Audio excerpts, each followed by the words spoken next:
man sama wax du ci gudd ginnaaw bi ma nuyoo assistance bi yëpp maa ngi tudd Ndiaga Diaw nekkoon tête de liste proportionnelle bu coalition Wallu nekkoon aussi investi au niveau de la ville et au niveau du département. damay ñëw rek dëggal li nga xamante ni moom la docteur Babacar Diop wax tout à l'heure parce que man le même jour ci guddi gi man personnellement woo naa ko ne ko ni ñu génn jubilé mu ne ma ndañu bàyyi ba ñu teg ci suñu loxo lu gën a leer donc effectivement bi mu génnee di wax c'est parce que am na lu ko leer moo tax mu génn wax. nit nag am na sama benn vidéo bu ma gis démb ak tey muy circuler ci internet bi fekk loolu lu ma waxoon 9 mois avant la nit bu ñàkkee jom ñàkk dignité ñàkk xorma amatoo benn représentativité da ngay xama partir à temps. Thiessois yi ñoom ñoo tànn seen ay maire ñu ngi nii toog man bu doon maay joxe ndam comme li Ndiaga Wade wax tout à l'heure mais sama coalition laa koy jox yàlla moo def ni yéen la Thiessois yi wóolu jox leen ñoom nag duñu nangu yéen ngeen ñëw xam nga lu tax waxuma sax luubal gi ñu fi nekkee woon waxuma sax suufu si jàmbur yi nga xamante ni moom la ñu jël defar ci seen bopp ñoom mais dañoo liggéeyul te xam nañ ne bu ngeen toogee at Thiès soppi xar kanam donc loolu laa leen di wax ne leen du seen combat ce combat là ce n'est pas votre combat c'est le combat des Thiessois. L'article 35 de la déclaration universelle des droits de l'homme dispose à son alinéa 1 foofu laay tëjee que quand le gouvernement viole les droits du peuple, l'insurrection appartient au peuple. Et pour chaque portion du peuple, le plus sacré des droits et le plus indispensable des devoirs. Aujourd'hui, professeur Babacar Diop, le plus sacré des droits est de faire face à ce régime mafieux et dictatorial. Duñu nangu benn yoon duñu nangu benn yoon duñu nangu benn yoon duñu nangu benn yoon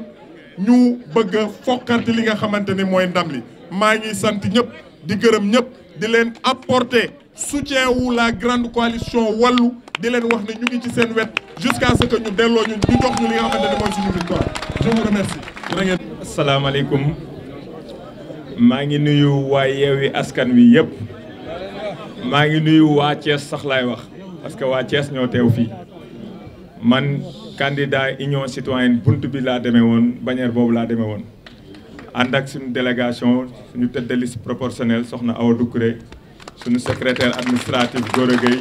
ak suñu directeur de campagne Babacar Mbeng li ma ciy wax rek Serigne Cheikh dafa wax ni savoir dire non quand il le faut ça rehausse la dignité de l'individu. nit boo waree wax déet waxal déet def nañ ko ba mu mat man bu ma doon joxe ndam sama bopp laay jox ndam mais yàlla Birame Souleye mii la ko jox ñu nangu ko PV yi ñu jot ñoom ñun moom la ñu jot li fi docteur Babacar Diop wax nii loolu moo jénn suñuy PV kon nag dañu nekk Sénégal boo xam ni réewum démocratie la démocratie moo fi faloon président Abdoulaye Wade démocratie moo ko fi wàcce démocratie moo fi faloon président Abdou Diouf moo ko fi wàcce démocratie moo fi fal président Macky Sall démocratie boobu nag moo leen fi fal tey jii ngeen nekk ay maire Thiès kon li peuple bi def voté ko nan ko accepté ñun de buñ ko nanguwul pare nañu pour ànd ak Yewwi Askan Wi ci tous les combats pare nañ ci loolu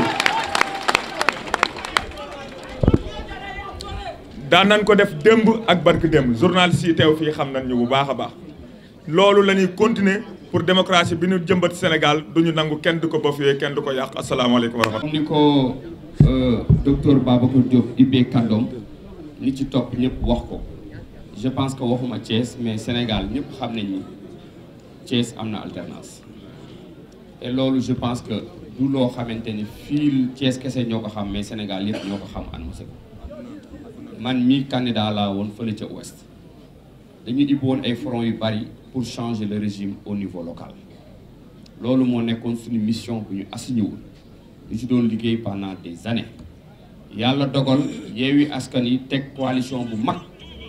daal di jël Sénégal sur presque les 5 grandes villes du Sénégal loolu nag su amee je pense que ku bëgg a jàmm da nga ko war a nangu démocratie moo fi teg ñoom ñi fi nekk moo fi teg Macky Sall moo fi teg Idrissa Seck depuis 2002 mu def 22 ans de règne moom ak son clan moo ko fi tegoon mu def fi 22 ans avec son clan mu gagné presque élection yu bare donc suñu ñëwee tey même démocratie boobu même droit yooyu même république boobu mu jox docteur Babacar Diop maire de la ville de Thiès même sudul des aspirations démocratiques soo dee gor kese war nga ko mën a nangu je dis sans les chiffres ils doivent accepter leur défaite parce que ils ont été battus dans le bureau de vote ils ont été battus dans le centre de vote et partout où ils sont passés le jour du vote ils ont été hués donc sans le vote ils ont été défaitistes ils doivent accepter leur défaite et pour l'histoire Thiès a changé de camp et képp kuy Thiès waa war nga ko nangu pour l'histoire et xam nañu